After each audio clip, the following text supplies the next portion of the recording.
જય હનુમાન દાદા મિત્રો, હું અને ચંપકભાઈ નીકળી ગયા છીએ હવારમાં બુલેટ રિપેર કરવા માટે। ત્યાર પછી આપણે વધેલો ઘટેલો સામાન લેવા માટે આપણે પહોંચી ગયા ખડિયા।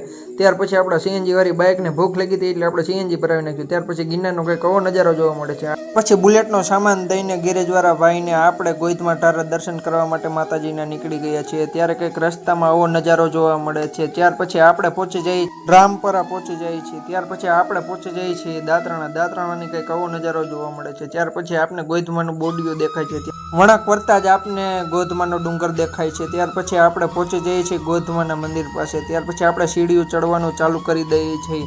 ત્યાં જ આપણે ગાયો દેખાય છે, ગાય ગૌશાળા જોવા મળે છે। ત્યાર પછી આપણે પહોંચી જઈએ ગાત્રણમાના મંદિર તરફ।